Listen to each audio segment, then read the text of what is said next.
Hello नमस्कार दोस्तों।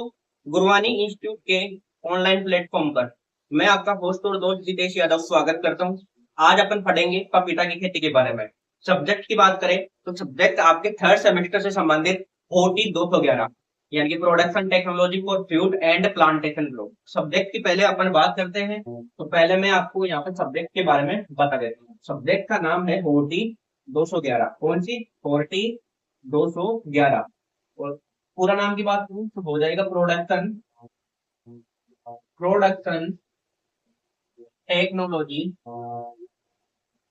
Production technology for fruit and plantation pro plantation pro. Okay, production technology for fruit and plantation pro, ये आपके subject हो जाएगी। आज का मेन जो टॉपिक है वो है आपका पपीता। आज अपन पढ़ेंगे पपीता की खेती के बारे में। पपीता, और पपीता को अपन इंग्लिश में बोलते हैं पपाया। क्या बोलते हैं? पपाया। पपाया।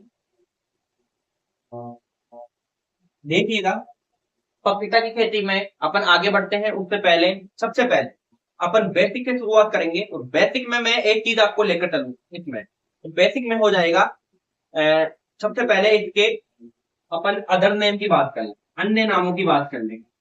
अन्य नाम, तो अन्य नामों में देखिएगा, अन्य नाम में मैं इसको बोल सकता हूँ बोलसम फ्रूट। क्या बोल सकता हूं मैं इसको? बोलसम फ्रूट। कौन सा? बोलसम फ्रूट। बोलसम फ्रूट। और क्या बोल सकता हूँ? तो मैं इसको और बोल सकता हूँ आपके ब्रेकफास्ट फ्रूट। क्योंकि आपको पता है जो शहर वाले लोग हैं, आजकल तो गांव में भी ये चीज चलने लग गई है कि गांव के अंदर भी जब ब्रेकफास्ट का टाइम होता है उस टाइम पपीता के टुकड़े करके खाए जाते हैं ना। तो इसमें मैं लिख सकता हूँ ब्रेकफास्ट फ्रूट। कौन सा फ्रूट? ब्रेकफास्ट। याद रखना है, एक एक वर्ड को याद रखना है। और उसी के साथ में एक और बोल सकता हूँ इसको मेलन ट्री। क्या बोल सकता हूँ? Melon tree. ओके, ये इसके अन्य नाम हो जाते हैं। और ये जो क्वेश्चन है ये आपके एग्रीकल्चर सुपरवाइजर को या BSc के किसी सेमेस्टर में जो आपके न्यू टाइप के क्वेश्चन आपको देखने को मिलते हैं उस पेपर में हो, या अन्य किसी कंपटीशन एग्जाम जो कि जेट जैसे मैं बात करूं, AAO AO कोई सी भी एग्जाम हो, उसके अंदर ये चीज पूछे जाते हैं। अब मैं बात कर ली इसके वानस्पतिक नाम। इसकी बात करूं वानस्पतिक नाम या बोटेनिकल नेम। वानस्पतिक नाम बोल दो चाहे बोटनिकल नेम बोल दो। उसकी बात करूं तो इसका हो जाएगा बोटनिकल नेम केरिका पपाया। क्या हो जाएगा? केरिका पपाया। और एक और चीज मैंने आपको कॉमन बताई है कि जिन भी अपन फ्रूट फड़े, चाहे कोई सी भी प्लांटेशन क्रॉप फड़े, चाहे आप रबी क्रॉप फड़ लो, चाहे दलहनी क्रॉप फड़ लो, और उसके साथ का खरीफ वाली फड़ लो, कोई सी भी क्रॉप फड़ लो, अगर उसका साइंटिफिक नेम आप लिखते हो तो नीचे क्या करना जरूरी होता है? अंडरलाइन करना जरूरी होता है। अब मैंने अंडरलाइन कर दिया, इसका मतलब ये क्या है? सही है। ठीक है, अब मैं नेक्स्ट बात कर लूं इसके परिवार की या कुल की। परिवार या कुल। तो परिवार देखिएगा, नाम बोटनिकल नेम है, इनसे ही आ जाएगा। तो बोटनिकल नेम क्या है? केरिका पपाया। तो इसका जो परिवार है या अपन बात करें कुल है वो क्या हो जाएगा? केरी केसी हो जाएगा। क्या हो जाएगा? केरी केसी। केरी केसी। नेक्स्ट बात करूं इसमें गुणसूत्र संख्या। गुणसूत्र संख्या की बात करूं तो गुणसूत्र संख्या इसमें हो जाएगी 18। कितनी हो जाएगी? 18 हो जाएगी, यानी कि ये डिप्लॉइड होता है। ठीक है, तो मैं 18 यहाँ पे लिख देता हूँ और आगे लिख देता हूँ मैं डिप्लॉइड। डिप्लॉइड, डिप्लॉइड को हिंदी में बोलते हैं भाई द्विगुणित। क्या बोलते हैं? द्विगुणित। ओके, नेक्स्ट बात करता हूँ इसके ओरिजिन पहले। किसकी बात करूं? ओरिजिन पहले। उत्पत्ति स्थान की मैं बात करूं, उद्गम स्थली से बोल सकते हैं। तो उद्गम स्थल की मैं बात कर लेता हूँ, इसकी उद्गम स्थल की। उद्गम स्थल, उद्गम स्थल की बात करूं तो इसका उद्गम स्थल माना जाता है मैक्सिको, उष्ण अमेरिका। कई बुक्स के अंदर अलग अलग देखने को मिलता है, लेकिन तीनों में कॉमन लिख रहा हूं, उष्ण अमेरिका। उष्ण अमेरिका, और मैं बोल सकता हूँ इसको उष्ण अमेरिका के अलावा, और बोल सकता हूँ मैं इसको पेरू, पेरू बोल सकता हूँ। इतनी चीज आपके समझ में आ गई। नेक्स्ट पॉइंट की बात करें कि इसका एडिबल पार्ट कौन सा, एडिबल पार्ट। एडिबल पार्ट की बात करूं तो एडिबल पार्ट का मतलब होता है इसका खाने योग्य भाग। इसका आखिर अपन कौन सा पार्ट खाते हैं, कौन सा भाग खाते हैं, तो आप सभी को पता है। ये कोई पपीता का मान लो आप फल है, और इस फल को जो ऊपर की छाल होती है इसको अपन रिमूव करते हैं, हटाते हैं, और जो बीच की जो फलवित्ती होती है उसको खाते हैं। तो बीच की फलवित्ती को अपन क्या बोल देंगे, मध्य फलवित्ती। क्या बोल देंगे, मध्य फलवित्ती। क्या बोल देंगे, मध्य फलवित्ती, मध्य फलवित्ती। और इंग्लिश में इसे बोल सकते हैं अपन मीजोकार्प, मीजोकार्प। क्या बोल सकते हैं, मीजोकार्प, मीजोकार्प बोल दिया। अब अपन नेक्स्ट बात करते हैं इसमें कि इसमें एक वर्णक पाया जाता है। वो वर्णक भी कई बार एग्जाम में पूछ लेता है, तो मैं यहाँ पे लिख देता हूँ वर्णक को, वर्णक। और वर्णक में मैं पहला ही लगा देता हूँ पीला रंग। अगर आपसे पूछ ले कि पपीते का पीला रंग किस वर्णक के कारण होता है, आपसे मान लो पूछ लिया जाए कि पपीते का पीला रंग किस वर्णक के कारण होता है, तो आपको राइट ऑप्शन बताना है केरिका जैंथिन। किसके कारण होता है, केरिका जैंथिन के कारण। किसके कारण, केरिका जैंथिन, केरिका, केरिका जैंथिन वर्णक के कारण होता है। ओके, नेक्स्ट अपन बात करें तो इसमें विटामिन ए पाया जाता है। कौन सा विटामिन पाया जाता है, विटामिन ए। ओके, तो विटामिन ए की मैं बात करता हूँ, विटामिन ए। और विटामिन ए कितना पाया जाता है, तो मैं बात करूं 2020 आईयू प्रति 100 ग्राम। अगर मैं बात करूं, ये पपीते का पौधा है, और इसमें अगर अपन 100 ग्राम गुदे के अंदर देखेंगे तो कितना पाया जाएगा, 2020 आईयू पाया जाएगा। कि सर आईयू का मतलब क्या होता है, तो IU international unit, international unit, या अपन इसको डायरेक्ट बोल सकते हैं आईयू। ठीक है, ओके। विटामिन ए इसमें पाया जाता है, उसी के साथ इसमें थोड़ा सा विटामिन सी भी पाया जाता है। ये चीज भी आप एडवांस लिख सकते हो, इसमें थोड़ा सा विटामिन सी भी पाया जाता है। ओके, इससे एक लेटेक्स अपन को प्राप्त होता है। कौन सा लेटेक्स अपन को प्राप्त होता है इससे, वो मैं बात कर लेता हूँ। तो इससे अपन को एक लेटेक्स प्राप्त होता है, और वो लेटेक्स है आपके पपेन। क्या है, पपेन प्राप्त होता है। और पपेन क्या है, इसका लेटेक्स है। क्या है, लेटेक्स। क्या है दोस्तों, लेटेक्स। लेटेक्स का मतलब, अब देखिएगा पपेन की कहानी अपन बात कर लेते हैं, पपेन के बारे में क्या होता है। पपेन की कहानी को मैं सुनाता हूँ आपको अच्छे से। कि मान लीजिए ये पपीता का पौधा है, अब इसमें ये पपीता का फल है मान लीजिए। अब इसमें मैं क्या करूंगा, ये कच्ची अवस्था में है, ये पपीता का पौधा है। कच्ची अवस्था में इस फल के मैं क्या करूंगा, 2 से 4 चीरे लगा दूंगा। वो टाइम क्या है पपीते की जो फल होता है उसमें चीरे लगाने का, सुबह 6 से लेके और 9 बजे तक। कितने बजे तक, 6 से लेके 9 बजे तक। 6 से लेके 9 बजे तक आप चीरा लगा सकते हो। तो चीरे कितने लगाने हैं ये भी पूछा जाता है एग्जाम के अंदर, चीरे कितने लगाने हैं, तो 3 से 4 चीरे एक फल के अंदर आपको लगाना है।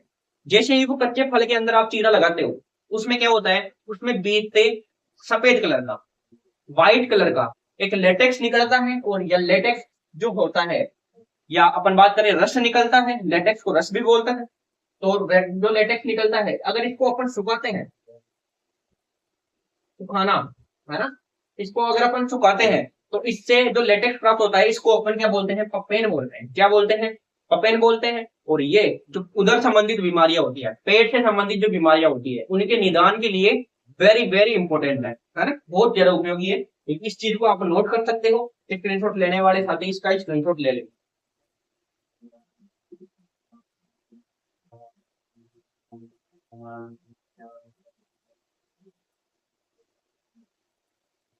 चलिएगा, इसको रिमूव करते हैं, उसके बाद में नेक्स्ट इसकी पॉइंट की बात कर लेते हैं। रिमूव करते हैं इसको, मैं रिमूव कर रहा हूँ। और अब देखिएगा, अब बात करते हैं अपन जलवायु की। जलवायु का टॉपिक इसमें देख लेते हैं, किसका, जलवायु का। तो आप जो मैंने अभी तक बताया है उसका एक बार आप रिवीजन कर लो कि मैंने क्या क्या आपको बताया है। अब अपन बात करते हैं, देखिएगा जलवायु की। जलवायु का टॉपिक मैं यहाँ पे लगा देता हूँ, जलवायु। तो जलवायु में देखिएगा, इसको अपन इंग्लिश में बोलते हैं क्लाइमेट, क्लाइमेट बोलते हैं। और हिंदी में इसको क्या बोलते हैं, अपन जलवायु बोलते हैं। आपको बता दूं, अपन इसको क्या बोल रहे हैं, मेलन ट्री बोल रहे हैं, बोलसम एप्पल बोल रहे हैं, और उसी के साथ साथ अपन क्या बोलते हैं इसको, balsam apple breakfast fruit, breakfast fruit भी अपन इसको बोलते हैं। ओके, उसकी बाद में मैं आपको बात करूं इसके ओरिजिन पैलेस पे, अपन डायरेक्टली चलते हैं। ओरिजिन पैलेस क्या था इसका, उष्ण अमेरिका, मतलब अमेरिका कैसा होना चाहिए, उष्ण होना चाहिए, है ना। तो इसकी जो क्लाइमेट है वो भी यहीं से निकल के आ जाएगी, क्या होता है, उष्ण जलवायु। किस जलवायु का प्लांट है, उष्ण जलवायु का प्लांट। ओके, अब मैं बात करूं कि इसमें जो इसकी वृद्धि होती है या अंकुरण होता है, बढ़वार होती है, वृद्धि के लिए टेम्परेचर की बात कर लें तो नॉर्मली टेम्परेचर रखा जाता है 22 डिग्री सेंटीग्रेड से लेकर 26 डिग्री सेंटीग्रेड।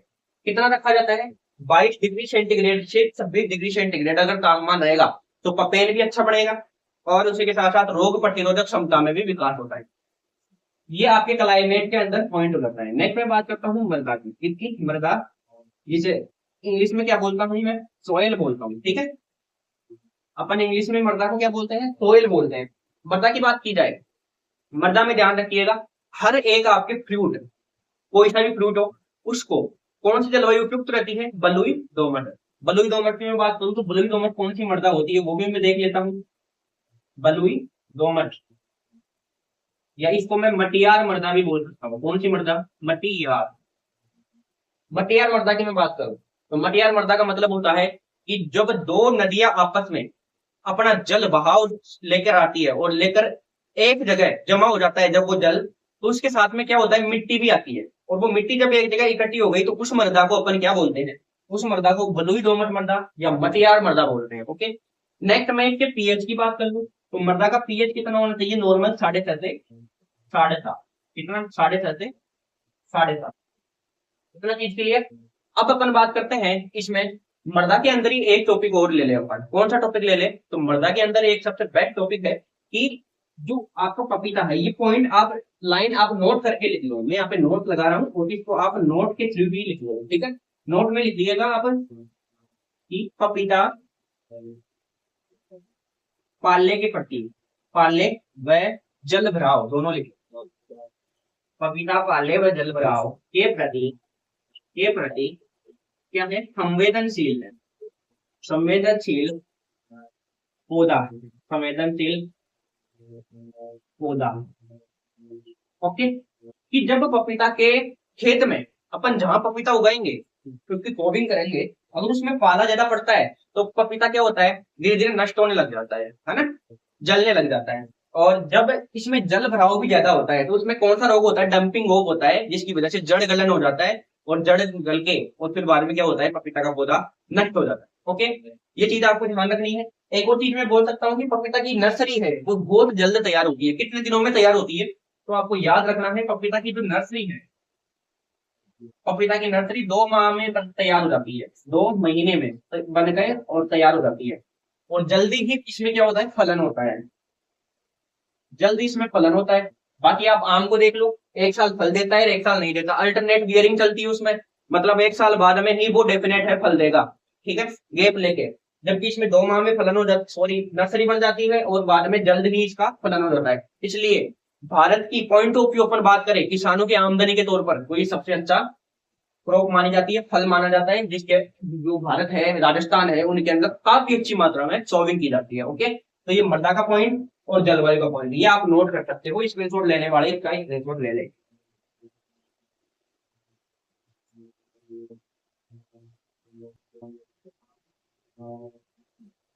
अब इसमें मैं बात करता हूँ आगे वेराइटीज की, और वेराइटीज में चलने से पहले मैं इस चीज को क्लीन करता हूँ, और स्क्रीनशॉट लेने वाले उम्मीद है स्क्रीनशॉट ले लिए होंगे, नोट साथ साथ प्रिपेयर करते रहिए, नोट साथ साथ प्रिपेयर करते रहिए। अब मैं बात करता हूँ इसमें वेराइटीज की, किसकी बात करूँ, वेराइटीज की बात कर लूँ या किस्मों की बात कर लूँ, किसमें, किसमें, या इंग्लिश में मैं इसको बोल सकता हूँ वेराइटीज, वेराइटीज, टी आई है, वैरायटी, इसमें या वैरायटी। सबसे पहले किस्म में ले लूं जो कि काफी अच्छी और अपने आप में पूछे जाने वाली वैरायटी है। सबसे पहली है पूषा मैजेस्टी, कौन सी, पूषा मैजेस्टी, पूषा मैजेस्टी। नेक्स्ट मैं बात करूं पूर्व हनीड्यू, कौन सी, पूर्व हनीड्यू, एक है पूसा हनीड्यू, एक है ताइवान, ताइवान, एक है आपके सनराइज सोलो। कौन सी? Sunrise, sunrise solo. और मैं बात करूं तो और अपन ले सकते हैं गन्ने की और पपीते की कुछ वेराइटी सेम है, उनकी बात करते हैं। पपीते की कौन सी है? तो कोपस्ट, को 2, को 3, को 5, ये वेराइटी होगी। को 1, को 2, को 3, को 5। ओके, नेक्स्ट बात करता हूँ, पूसा डेलिशियस आ गई। पूसा डेलिशियस इसमें नहीं आई है, वो भी लिख लेते हैं पूसा डेलीशियस, पूसा डेलीशियस। ये आपको वैरायटी याद रखनी है। एक वैरायटी है उसके बारे में आप स्टार लगा के लिख सकते हो कि गृह वाटिका के लिए, इसके लिए किचन गार्डनिंग के लिए जो पपीता है उसकी सबसे अच्छी वैरायटी कौन सी है ना, वो आप लिख सकते हो। तो गृह वाटिका के लिए मैं यहाँ पे पॉइंट लगा के आपके लिए लिख देता हूँ गृह वाटिका, गृह वाटिका इंग्लिश में लिखता हूँ। तो किचन गार्डनिंग, किचन गार्डनिंग के लिए, के लिए पपीते की उपयुक्त किस्म, उपयुक्त किस्म या किस्म वैरायटी, याद रखिएगा गृह वाटिका या किचन गार्डनिंग। किचन गार्डनिंग का मतलब जैसे आपको पता है अपन पपीता की खेती किस प्रकार से करते हैं, विशेष तौर पर अपने गांव के अंदर ये चीज देखी जाती है। किचन गार्डनिंग, जो किचन होती है, रसोई होती है, उसके पीछे कुछ क्षेत्र के अंदर अपन क्या करते हैं, कुछ फल फ्रूट उगा लेते हैं, कुछ सब्जियां उगा लेते हैं। तो उसके लिए सबसे बेस्ट जो आप बात करें अपन पपीता भी है, उसमें से पपीता की सबसे बेस्ट वैरायटी कौन सी है? तो वो है पूसा नन्हा। और हर बार कई प्रकार की कंपटीशन एग्जाम में इनको पूछा गया है, पूसा नन्हा। इसके R×P दूरी की अपन बात कर रहे हैं। आर का मतलब रो इंटू रो और पी का मतलब प्लांट इंटू प्लांट। तो इसकी हो जाएगी 1.25 गुना 1.25 मीटर स्क्वायर। मैंने मीटर स्क्वायर क्यों लिखा? क्योंकि 1 मीटर को स्क्वायर 1 मीटर का है ना, 1 मीटर का और 1 मीटर का, तो दोनों को अगर मीटर मीटर को गुना करेंगे तो क्या होगा? मीटर स्क्वायर है ना। तो इसलिए 1.25 इंटू 1.25 मीटर स्क्वायर। पूरे टोटल प्लांट की बात करें तो 64 प्लांट आते हैं एक एकड़ में। कितने plant? 64, 6400 plant per hectare. Okay, ये चीज आप लिख सकते हो किस्मों के अंदर। ये किस्में आप नोट कर लो, पूसा मैजेक्टी, पूर्ग honeydew, Pusa honeydew, Taiwan, sunrise solo, कोपस्ट, को 2, को 3, को 5, उसी के साथ पूसा डेली।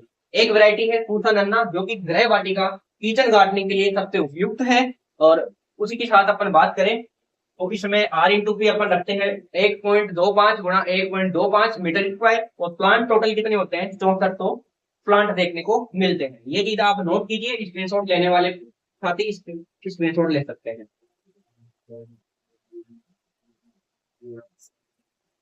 अब अपन इसमें बात करते हैं पपेन के बारे में, थोड़ा सा बेसिक से अपन वापस से रिन्यू कर लेते हैं पपेन की खेती को। ठीक है, पपेन को देख लेते हैं एक बार। तो मैं इसको यहाँ से क्या कर देता हूँ, रिमूव करने वाला हूँ। ओके, अब अपन देखते हैं डायरेक्ट पपेन के बारे में। उसके बाद में एक प्यारा सा अपन रोग देख लेंगे। इसमें एक प्यारा सा रोग होता है और वो कई बार एग्जाम के अंदर पूछा जाता है, रोगों के बारे में भी पूछ लेता है। तो मैं यहाँ पे पपीता की बात करूं और यहाँ पे मैं लिख देता हूँ पपेन निकालना। पॉइंट लगा दो आप अलग से और उसमें लिख लो पपेन निकालना। और मैं आपको कुछ अच्छी अच्छी लाइनें बता देता हूँ, वो लाइनें आप लिख सकते हो, पपेन निकालना। ओके, पपेन निकालने में आप लिख सकते हो कि पपेन सबसे पहले उपयुक्त टाइम कब होता है पपेन का, है ना। सबसे पहले आप ये लिख लो कि पपेन होता क्या है, पपेन के बारे में लिख लो। वो आपको लिखना है पपीता के, पपीता के कच्चे फलों से चीरा लगाकर, चीरा लगाकर तथा एक सफेद कलर का या सफेद रंग का, सफेद रंग का, सफेद रंग का लेटेक्स प्राप्त कर, लेटेक्स प्राप्त कर, लेटेक्स प्राप्त कर उसे सुखाना, उसे सुखाना, जिससे, जिससे एक गाढ़ा पदार्थ बनता है, एक गाढ़ा पदार्थ बनता है। पदार्थ बनता है, पदार्थ बनता है, क्या कहलाता है? पपेन कहलाता है। क्या कहलाता है? पपेन कहलाता है। कि पपीता के जो कच्चे फल होते हैं उनमें अपन चीरा लगाते हैं, उनसे एक अपन को सफेद रंग का क्या निकलता है? लेटेक्स प्राप्त होता है। उस लेटेक्स को अपन सुखाते हैं, सुखाने के बाद में जो गाढ़ा पदार्थ अपन को प्राप्त होगा उसको अपन क्या बोलेंगे? पपेन बोलेंगे। इसके लिए नेक्स्ट लाइन आप लिखिएगा, इसके लिए एक फल में, एक फल में कम से कम, कम से कम 3 से 4 चीरे लगे होने चाहिए। चीरे लगाने चाहिए या लगे होने चाहिए? है ना, लगाने चाहिए, लगाने चाहिए। ओके, ये अपन को अगर पपेन प्राप्त करना है तो पपीते के एक कच्चे फल में 3 से 4 क्या होने चाहिए? चीरे लगाने चाहिए अपन को। ओके, अब अपन नेक्स्ट बात करते हैं इसके लिए उपयुक्त समय। उपयुक्त समय, उपयुक्त समय है सुबह के या साय के, साय नहीं ले सकते, सुबह लिखेंगे, है ना? सुबह के 6 बजे से लेकर 9 बजे तक, है ना, 9 बजे तक। और बात करें कि एक प्लांट से कितना पपेन अपन को प्राप्त होता है, तो लगभग 200 ग्राम। कितना? 200 ग्राम। ये आप बेसिक है ना, ये याद रख सकते हो, वरना कोई इंपोर्टेंट नहीं है। पपेन निकालना ये यहाँ पे कंप्लीट होता है। अब यहाँ पे अपन बची हुई जगह के अंदर बात कर लेते हैं इसकी उपज की। किसकी? उपज की। तो 40 से लेकर और 50 केजी अपन को एक पौधे से प्राप्त होता है। 40 से लेके 50 केजी जो फल होते हैं वो अपन को एक पौधे से प्राप्त होते हैं। ये इसके ऊपर में आपको लिख देना है। और जब अपन भंडारण करते हैं तो उसमें फल में नमी कितने परसेंट होनी चाहिए? लगभग 12 से लेकर 13% नमी तो होनी ही होनी चाहिए। ओके, ये भी आप लिख सकते हो। इसमें एक रोग लगता है, वो रोग अपन यहाँ पे देख लेते हैं। आपको दिख रहा होगा रोग, स्टार लगा देता हूँ मैं इसको, और स्टार लगा के और इसको मैं अंडरलाइन कर देता हूँ। रोग में आपको लिखना है डंपिंग ऑफ, डंपिंग ऑफ। और ये होता है कवक से, किससे होता है? कवक से। और कवक का नाम क्या है वो लिख लेना, फ्यूजेरियम स्पीशीज, फ्यूजेरियम स्पीशीज कवक से होता है। फ्यूजेरियम स्पीशीज कवक से होता है। इसमें आप लिख सकते हो कि पपीते में ज्यादा जल भराव के कारण ये रोग होता है, नर्सरी का रोग है। इस चीज का ध्यान रखना, आपसे पूछा जा सकता है कि पपीते के अंदर नर्सरी में लगने वाला प्रमुख रोग कौन सा है, तो कौन सा है? डंपिंग ऑफ, या जड़ गलन भी बोलते हैं, या इसको अपन आर्द्र गलन भी बोलते हैं। ओके, तो ये चीज आपको याद रखनी है। तो पपीता की खेती यहीं पे कंप्लीट होती है। उम्मीद करता हूँ आपको बहुत अच्छे से समझ में आया होगा। नोट्स साथ साथ बनाते रहिएगा। स्क्रीनशॉट का मैंने आपको टाइम दिया था, आप इस वीडियो को, ये रिकॉर्डेड वीडियो है, और इस वीडियो को आप आगे पीछे करके अपने हिसाब से नोट्स साथ साथ बस बनाते रहिए और अच्छा पढ़ते रहिए। मिलते हैं नेक्स्ट सेशन के साथ में, तब तक के लिए जय जवान जय किसान।